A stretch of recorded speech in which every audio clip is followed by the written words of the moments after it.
मो फूल गुड़ा को एमिति कौन देखुचु तो नजर लगी जीवो जा जा मो दुकान सामनारू।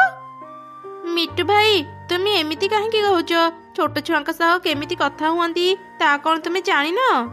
मो जहा कहिची ठीक कहिची तम मानक परी गरीबंक सह मु भी सम्मान दे कथा हेबी चाली आसीरा मते ज्ञान देबाको जा तो झियो को नै मो दुकान आगरु चली जा।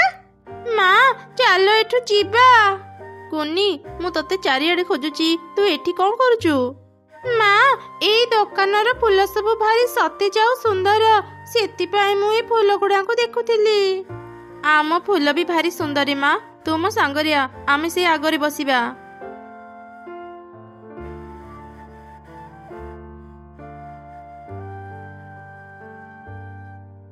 मामा तुम्हें सब फूल कौटू आणुच? आमर गोटे भी फूल सतेज नहीं सब फूल एमिति सुखिला काहे देखा जाउची? मु सब फूल काऊ भाई को बगीचारू आनीची। काऊ भाई को घर अनेक दूर एते दूररू फूल आनिला बेली खरारे ही सब फूल सुखी जाउची। माँ आम घर बाहर तो अनेक जगह अच्छी सेठी आमे फूल चाष कले बहुत भल हुअंता तुमको आउ कष्ट करी काऊ अंकल को बगीचा को जीवाको पड़ंतानी। मारी फूल चाष करिया पई अनेक टंका दरकार एते टंका आम पाखरे नाही। चाढ़ी तू फूल बिक्री करूचु तो फूल गुड़ा केते सुखिला देखा जाउची गोटे फूलर दाम तू केते रखिचु? गोटे फूलर दाम 20 टंका। कौन हैला एते टंका? ना ना थाउ मो पाख दुकान को जाउची। ना ना आपण जानतुनी केते टंका देबे कुहंतु। गोटे फूल जदि तू मते 5 टंका देबु मो तार सब फूल नहीं जीबी। अच्छा ठीक अच्छी दियंतु ए नियंतु फूल।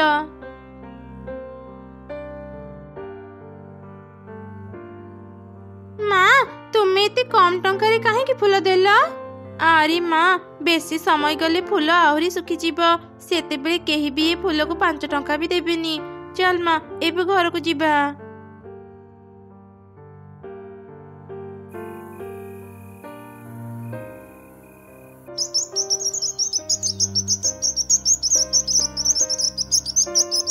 माँ माँ तुम्हें फूल आनिबा को जाउच?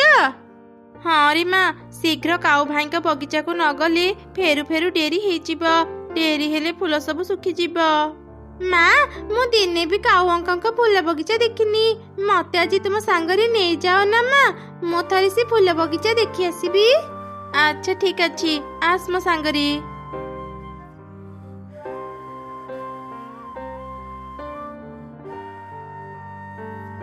ए कौन माँ एठी तो गोटे भी फूल गछ नाही। मु भी किछि बुझी पारुनी गोटे राति रे सब फूल गछ कुआडे चली गला। गत काली मु एठु फूल नै बाजार रे बिक्री करितिली। अरे चढ़ई मु मोर सब फूल गछ बिक्री करि देइची तू कालीठु आउ फूल नेबाको आसीबुनी। एमिति काहे की कलो काऊ भाई फूल बिक्री करी मो घर चलाउतिली एबे मो नुआ काम कोउठी पाइबी? काली सहररू जणे बड़ फूल व्यवसायी आसीथिले से मते भल टंका देबारु मु तांको मो सब फूल गछ बिक्री करिदेली। मु मो जमी रे कदली चाष करिबी तू जदि चाहिबू मो जमी रे कदली गछ लगई तार जत्न नै पारिबू मास शेष रे मु तते दरमा देबी। हाँ हाँ काऊ भाई मु ए काम करि पारिबी एमिति रे भी मो पाखरे काम नाही तुमे जदि मते काम देबो मोर बड़ उपकार हेबो। अच्छा ठीक अच्छी आत्म सांगरे।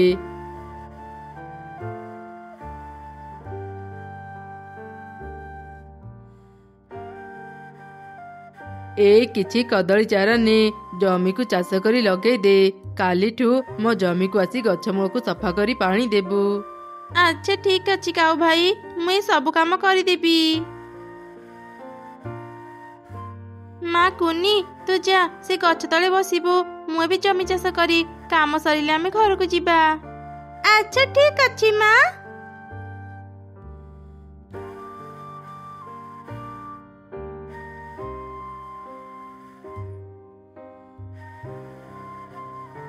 सब गछ तो लगे दिली ए गोटे छोट गछटी बड़ी गला ए गछटी लगेबा को जगह भी नहीं। किए रे चढ़ई तो काम सरी गला? हाँ हाँ काऊ भाई मोर सब काम सरी गला हेले काऊ भाई ए छोट चाराटी बड़ी गला ए चारा गछ लगेबा को जगह नहीं। ଏତେ ଛୋଟ ଚାରା ମୋର କୌଣସି କାମରେ ଆସିବନି।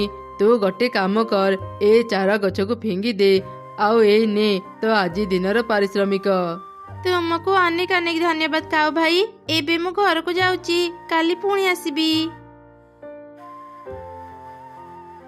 ମା ମା, ଏ ଚାରା ଗଛକୁ ତୁମେ ଫିଙ୍ଗନି, ମତେ ଦିଅ, ମୁଁ ଏ ଚାରା ଗଛକୁ ଲଗେଇବି। ମୁଁ ବି ଏ ଗଛ ଫିଙ୍ଗି ନଥାନ୍ତି ରେ ମା। ଏ ଗଛକୁ ଆମେ ଘରକୁ ନେଇଯିବା ଆଉ ଆମ ଅଗଣାରେ ଲଗେଇବା। ଏମିତି କଥା ହେଇ ସେମାନେ ଘରକୁ ଫେରିଲେ ଆଉ ନିଜ ଅଗଣାରେ ସେ କଦଳୀ ଚାରାକୁ ଲଗେଇଲେ। କିଛି ଦିନ ବିତିଗଲା। କାଉର କଦଳୀ ଗଛ ବଡ ହେବା ସହ ଚଢେଇର ବି କଦଳୀ ଗଛ ବଡ ହେଲା। ଆରେ ବାଃ, ମୋର ସବୁ ଗଛରେ ଅନେକ କଦଳୀ ଫଳିଛି। ଏବେ ମୁଁ ଏସବୁ ବିକ୍ରି କରି ଅନେକ ଟଙ୍କା ପାଇବି। ଚଢେଇ, ଏଇ ନେ ତ ଦରମା।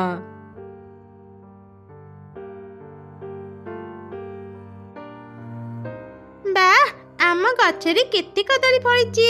ମୁଁ ଏବେ ଗୋଟେ କଦଳୀ ପାଳି ଖାଏ। ଏ କଦଳୀଟା ଏତେ ଟାଣ କାହିଁକି ଲାଗୁଛି?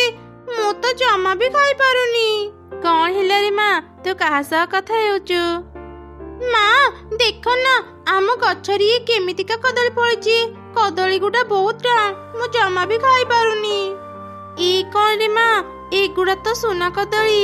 ଆମ ଗଛରେ ସୁନା କଦଳୀ ଫଳିଛି, କିନ୍ତୁ କାଉ ଭାଇଙ୍କ ଜମିରେ ତ ଗୋଟେ ଗଛରେ ବି ସୁନା କଦଳୀ ଫଳିନି। ତା ମାନେ ଆମ ଗଛଟା ସାଧାରଣ ଗଛ ନୁହଁ। ହଁ ଚଢେଇ, ତୁ ଠିକ କହିଲୁ। ମୁଁ ସାଧାରଣ ଗଛ ନୁହଁ, ମୁଁ ଗୋଟେ ଯାଦୁର ଅଭିଶପ୍ତ ଗଛ। ଆରେ କଦଳୀ ଗଛ, ତୁମେ କଥା କହିପାରୁଛ, ହେଲେ ତୁମେ ଅଭିଶପ୍ତ କେମିତି ହେଲ? ସେ ଅନେକ କାହାଣୀ। ମୁଁ ଜଣେ ପରୀ। ମୁଁ ଥରେ ମୋ ପରୀମାଙ୍କ ସହ ଏହି ଜଙ୍ଗଲକୁ ବୁଲିବା ପାଇଁ ଆସିଥିଲି। ମୁଁ ବହୁତ ଗର୍ବୀ ଆଉ ଅହଙ୍କାରୀ ଥିଲି। ମୁଁ କାହାକୁ ବି ସାହାଯ୍ୟ କରୁନଥିଲି। ମୋର ଏଇ ସ୍ୱଭାବ ପାଇଁ ପରୀମା ମତେ ଅଭିଶାପ ଦେଇ ଗୋଟେ ଛୋଟ କଦଳୀ ଚାରା କରିଦେଲେ। ମୁଁ ଅନେକ ଦିନ ଯାଏଁ ରାସ୍ତା କଡ଼ରେ ଥିଲି। ଦିନେ ଜଣେ ଗଛ ବେପାରୀ ମତେ ତା ସାଙ୍ଗରେ ନେଇଗଲା। ସେଇ ଗଛ ବେପାରୀ ପାଖରୁ କାଉ ଅନ୍ୟ କଦଳୀ ଚାରାଙ୍କ ସହ ମତେ ବି କିଣି ଆଣିଲା। ଏମିତି ମୁଁ ତମମାନଙ୍କ ପାଖକୁ ଆସିଲି। ତମେ ମାନେ ମୋର ଏତେ ଯତ୍ନ ନେବାରୁ ମୋ ଗଛରେ ସୁନା ଫଳିଲା। ପରୀ, ତୁମେ କଣ ଏଇ ଗଛରୁ କେବେ ବି ମୁକ୍ତ ହେଇପାରିବନି? ଆମକୁ କୁହ, ତୁମେ କେମିତି ଅଭିଶାପରୁ ମୁକ୍ତ ହେବ? ତମେ ମାନେ ବହୁତ ଭଲ। ତମେ ମାନେ ମତେ ଏଇ ଅଭିଶାପରୁ ମୁକ୍ତ କରିପାରିବନି, ହେଲେ ହଁ, ମୋ ଜୀବନ ଥିବା ପର୍ଯ୍ୟନ୍ତ ମୁଁ ତମମାନଙ୍କୁ ସାହାଯ୍ୟ କରିବି। ଏବେ ତମେ ମାନେ ସବୁ ସୁନା କଦଳୀ ବିକ୍ରି କର ଆଉ ନିଜ ଅଭାବ ଦୂର କର। ଚଢ଼େଇ ଆଉ ତାର ଝିଅ କିଛି ସୁନା କଦଳୀ ବିକ୍ରି କଲେ ଆଉ ସେ ଟଙ୍କାରେ ଏକ ନୂଆ ଘର ତିଆରି କଲେ। ସେମାନେ ଗରିବ ଅସହାୟ ଚଢ଼େଇମାନଙ୍କୁ ସାହାଯ୍ୟ ବି କରୁଥିଲେ। ଦିନେ ଏକଥା କାଉ ଜାଣିବାକୁ ପାଇଲା। ସେ ରାଗି ଯାଇ ଚଢ଼େଇର ଘରକୁ ଗଲା। ଆରେ ଚଢ଼େଇ, ତୁ ଭଲ ଆଉ ସଚୋଟ ଭାବି ମୁଁ ତତେ କାମ ଦେଇଥିଲି, ହେଲେ ତୁ ଏତେ ବଡ଼ ଲୋଭୀ। ମତେ ମିଛ କହି ମୋ ସୁନା କଦଳୀ ଦିଆ ଗଛକୁ ହିଁ ନେଇ ଆସିଲୁ। ଫେରା ମତେ ମୋ କଦଳୀ ଗଛ। କାଉ ଭାଇ, ତୁମେ କଣ କହୁଛ? ତୁମେ ଏଇ ଗଛକୁ ଫିଙ୍ଗିବା ପାଇଁ କହୁଥିଲ। ଆମେ ନ ଫିଙ୍ଗି ଆମ ଅଗଣାରେ ଗଛ ଲଗେଇଲୁ। ଏଇ ଗଛରେ ସୁନା କଦଳୀ ଫଳିବ ତା ଆଗରୁ ଆମେ ଜାଣିନଥିଲୁ। ଏଇ ଗଛକୁ ଆମେ ଛୋଟରୁ ବଡ଼ କଲୁ। ଏବେ ଯେତେବେଳେ ସୁନା କଦଳୀ ଫଳିଲା, ତୁମେ ଏଇ ଗଛ ନେବାକୁ ଚାଲି ଆସିଲ। ତୁ ଏ ଗଛକୁ ବଡ଼ କଲୁ ବୋଲି କଣ ଏ ଗଛ ତୋର ହେଇଗଲା? ଏ ଗଛକୁ ମୁଁ କିଣିଥିଲି, ତା ଉପରେ ମୋର ବେଶୀ ଅଧିକାର ଅଛି। ଭଲରେ ମତେ ମୋ ଗଛ ଦେଇଦେ, ନହେଲେ ମୁଁ ପୋଲିସ ଡାକି ତମ ମା ଝିଅଙ୍କୁ ଥାନାରେ ଦେବି। ନା ନା, ଚଢ଼େଇର କିଛି କ୍ଷତି କରନି। ତୁମେ ଯଦି ମୋ ପ୍ରକୃତ ମାଲିକ, ତେବେ ଠିକ ଅଛି, ତୁମ ସାଙ୍ଗରେ ମତେ ନେଇଯାଅ। ମୁଁ ତୁମ ସହ ଯିବାକୁ ରାଜି। ଏ କଣ କହୁଛ କଦଳୀ ଗଛ? ତୁମେ ଆମକୁ ଛାଡ଼ି ଚାଲିଯିବ? ହଁ, ମତେ ଏବେ ଯିବାକୁ ପଡ଼ିବ। ତମେ ମାନେ ମୋର ଅନେକ ଯତ୍ନ ନେଇଛ, ମୁଁ ତମମାନଙ୍କୁ କେବେ ଭୁଲିବିନି। ତାପରେ କାଉ ସେ କଦଳୀ ଗଛକୁ ଓପାଡ଼ି ନିଜ ସାଙ୍ଗରେ ନେଇଗଲା ଆଉ ନିଜ ଘର ଅଗଣାରେ ଲଗେଇଲା।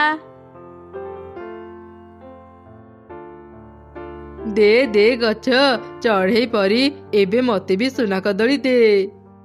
ମୁଁ ତୁମକୁ ସୁନା କଦଳୀ ଦେଇପାରିବିନି। ତୁମେ କଣ ଜାଣିନ, କଦଳୀ ଗଛ କେବଳ ଥରେ ହିଁ ଫଳ ଦିଏ, ତାପରେ ସେ ବୁଢ଼ା ହେଇ ମରିଯାଏ। କଣ କହିଲୁ ତୁ? ତୁ ମତେ ସୁନା କଦଳୀ ଦେଇପାରିବୁନି? ମୁଁ ତତେ କଷ୍ଟ କରି ଆଣିଲି ଆଉ ତୁ ଏବେ ମତେ ଏମିତି କହୁଛୁ? ମୁଁ ତତେ ଆଉ ରଖିବିନି, ଏବେ ହିଁ ତତେ କାଟିଦେବି। କାଉ ଯେମିତି ସେ କଦଳୀ ଗଛକୁ କାଟିଲା, ଗଛ ଭିତରୁ ପରି ବାହାରି ଆସିଲା। ମୁଁ ଆଜି ମୁକ୍ତ ହେଇଗଲି। ପରିମା କହୁଥିଲି ଗୋଟେ ଭଲ ଚଢ଼େଇକୁ ସାହାଯ୍ୟ କରି ମୋ ଜୀବନ ଗଲି ମୁଁ ମୋ ଅଭିଶାପରୁ ମୁକ୍ତ ହେଇପାରିବି। ଏ କଣ ପରି, ତୁମେ ଏ ଗଛରେ ଥିଲ, ମୋ ପାଇଁ ତୁମେ ମୁକ୍ତ ହେଲ। ଏବେ ମତେ ପୁରସ୍କାରରେ ସୁନା ଦିଅ। ଦୁଷ୍ଟ ଲୋଭୀ ପକ୍ଷୀ, ମୁଁ ତତେ ସୁନା ନୁହଁ, ଏବେ ଶାସ୍ତି ଦେବି। ତତେ ବହୁତ ସୁନା ଦରକାର ନା, ଏବେ ମୁଁ ତତେ ହିଁ ସୁନା କରିଦେବି। ନା ନା ପରି, ଏମିତି କରନି, ମୋର ଭୁଲ ହେଇଗଲା। ମତେ ଏଇ ଥରକ କ୍ଷମା କରିଦିଅ। ମୁଁ ଆଉ କେବେ ବି ଲୋଭ କରିବିନି। ଆଚ୍ଛା ଠିକ ଅଛି, ମୁଁ ଆଜି ତତେ ଛାଡ଼ି ଦେଉଛି। ହେଲେ ଆଉ ଦିନେ ଯଦି ତୁ ଅନ୍ୟର କ୍ଷତି କରିବୁ, ମୁଁ ତତେ କଠିନ ଶାସ୍ତି ଦେବି। ଏମିତି କହି ପରି ସେଠାରୁ ଚାଲିଗଲା। ସେ ଚଢ଼େଇ ଆଉ ତାର ଝିଅ ପାଖକୁ ଗଲା। ମା, ମୋର କଦଳୀ ଗଛ କଥା ବହୁତ ମନେ ପଡୁଛି। ସେ ଆମକୁ ଛାଡ଼ି କାହିଁକି ଚାଲିଗଲେ? କୁନି, ତୁ ଆଉ ମନ ଦୁଃଖ କରନି। ଏଇ ଦେଖେ, ମୁଁ ଫେରି ଆସିଲି। କିଏ ତୁମେ? ତୁମେ ତ ଜଣେ ପରୀ। ମୁଁ ତୋର ସେଇ କଦଳୀ ଗଛ ଯାହା ସହ ତୁ ପ୍ରତିଦିନ କଥା ହେଉଥିଲୁ। ମୁଁ ମୋ ଅଭିଶାପରୁ ମୁକ୍ତ ହେଇଗଲି। ତୁମେ ସତ କହୁଛ ପରୀ? ଏସବୁ କେମିତି ସମ୍ଭବ ହେଲା?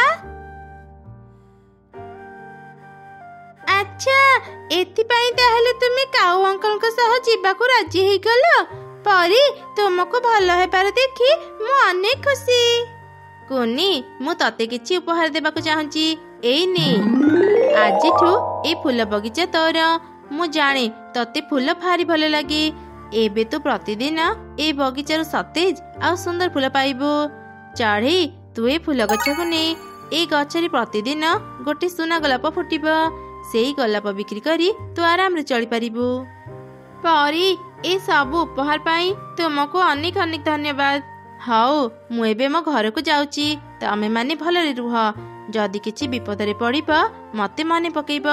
ମୁଁ ଶୀଘ୍ର ତୁମ ପାଖକୁ ଚାଲି ଆସିବି। ଏମିତି କହି ପରି ସେଠାରୁ ଚାଲିଗଲା। ମା ଚଢ଼େଇ ଆଉ ତାର ଝିଅ ପ୍ରତିଦିନ ନିଜ ବଗିଚାର ଅନେକ ଯତ୍ନ ନେଉଥିଲେ। ସେପଟେ କାଉ ବି ପୁରାପୁରି ବଦଳିଗଲା। ସେ ଆଉ ଲୋଭ ନ କରି ପରିଶ୍ରମ କଲା।